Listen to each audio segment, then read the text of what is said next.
Any questions? Yeah. How do you use internally the Yún Nán Bái Yào? You got to that yet? Or you We didn't get there yet.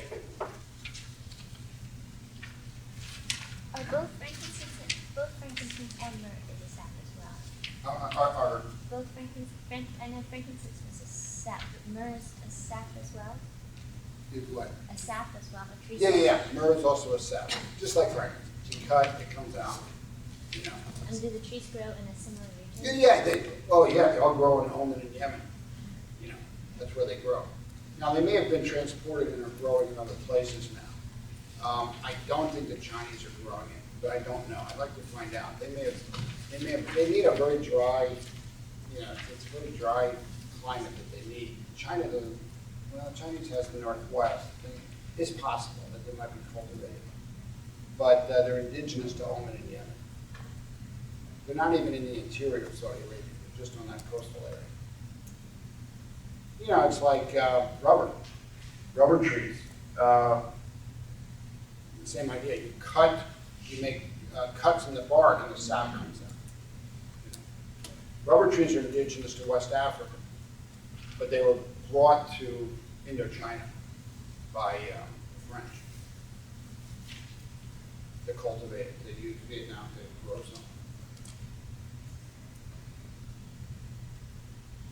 It was B.F. Goodrich that learned how to make rubber work well. The rubber that you get out, it's all white, you know, it doesn't turn, it's not black, it comes out white. And it was fragile, it got brittle very easily. And B.F. Goodrich vulcanized it, which I don't understand the process, but he was able to take rubber and that made it soft, elastic, and able to stand big temperature differences. Regular rubber, if you just let it freeze up, it's not good in cold water. You know, it gets brittle. So B.F. Goodrich did that and made tires, you know, and made a fortune. But he was the guy who figured out how to vulcanize rubber. I don't know what vulcanize is. Okay, Yún Nán Bái Yào. How many people know this medicine? How many people never heard of it?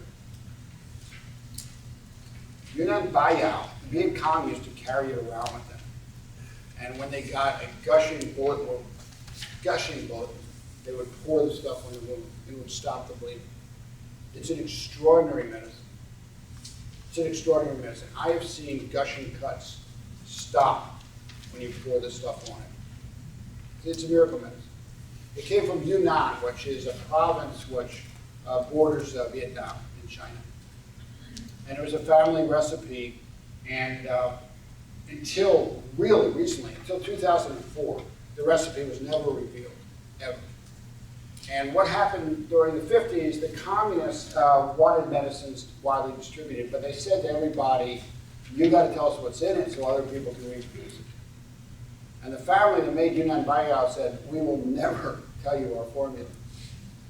And they said, well, you got it. And they said, no, you know, make us. And so Yún Nán Bái Yào family was able to keep it a secret until 2004, which is pretty incredible considering China got everybody else to give up their secret formulas. The family stuck to its guns. Finally, the formula got revealed, which was of great interest to me.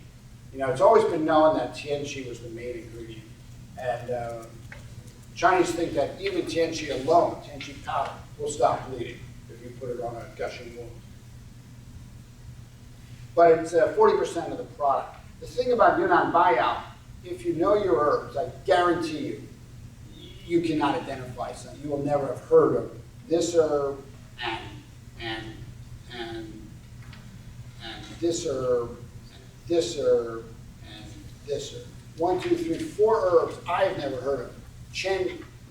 Nobody talks about them. Nobody has any data on these herbs. These are, you know, Yunnan area.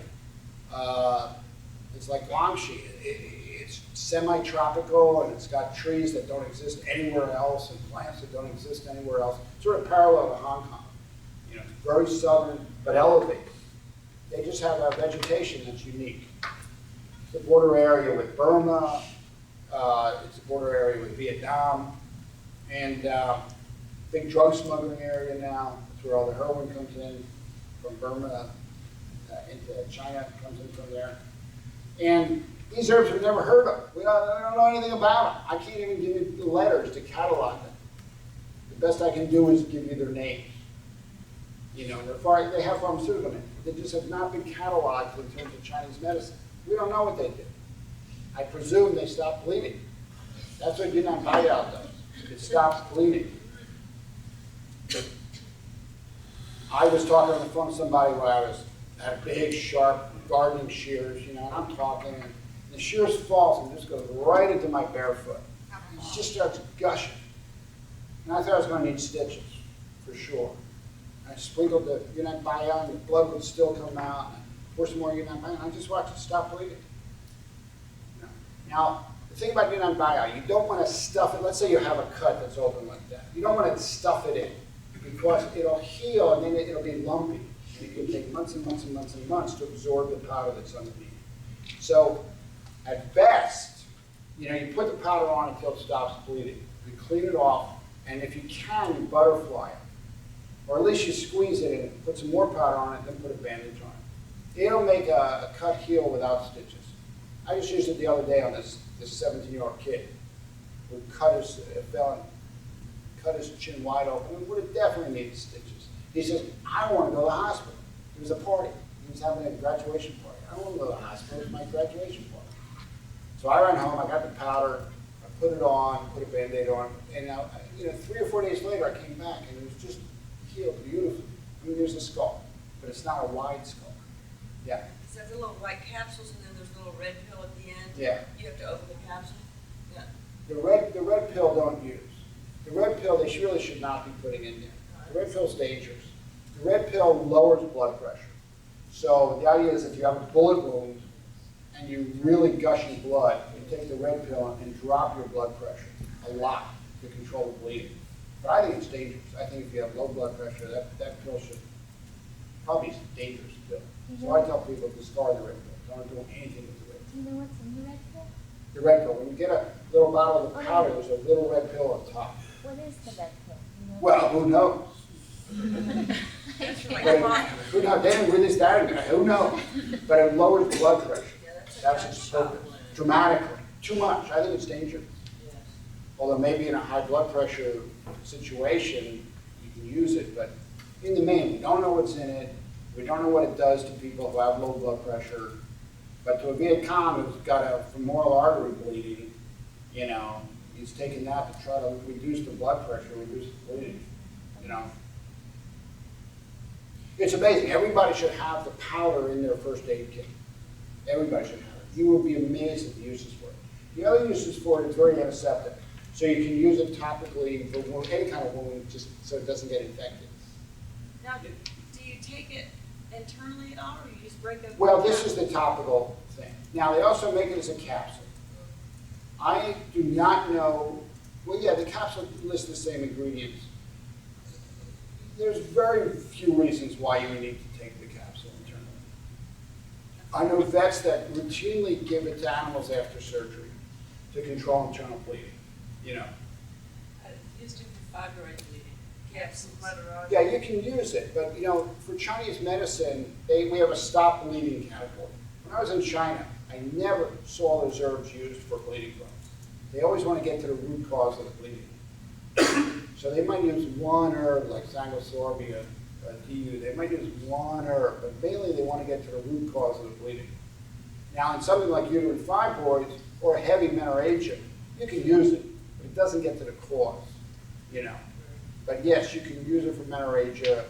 There's not a lot of uses that I would use it for. Colitis. You know, Colitis, post-intestinal. bleeding colitis. Yeah, the colitis is really bleeding. Yeah, it stops bleeding, but it's really heavy-handed. I mean, if you're making your own formulas, you don't need this, you know, to do that. If you look at the formulas for bleeding colitis, they won't use TNC. You know, they don't use, well, nobody knows what these other herbs are, but no one's using TNC. So it's really, yes, you can, you know, but you gotta be careful with it. You know, you're not getting to the real cause. There's a lot of problems where people bleed internally, and you really have to get to the cause of it. Do y'all carry this? Okay. You carry powder and capsules? Yeah. The capsules, you know, people will use capsules for trauma. And that's what Yún Nán Bái Yào tells people, use it for trauma.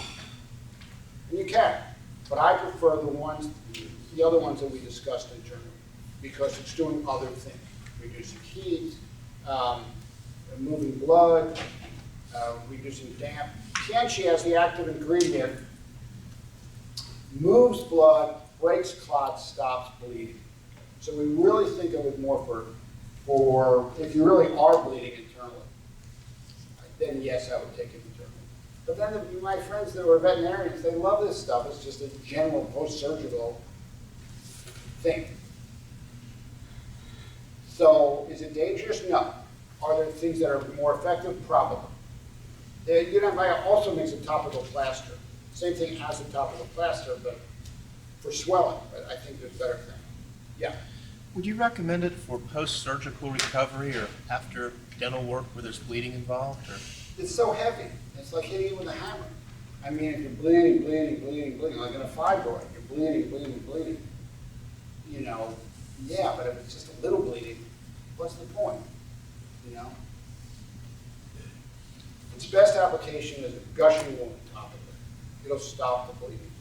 But it's also antiseptic, so you can, any kind of cut, you can sprinkle some on and then put a bandage on. Yeah. Would you use it for a nose hemorrhage? For, Nose hemorrhage? yes, you could, but again, you know, nose hemorrhage is due to too much heat.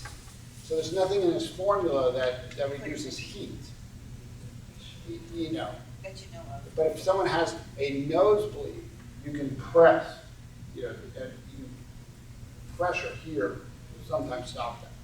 But spontaneous nosebleeding is usually due to too much stomach fiber.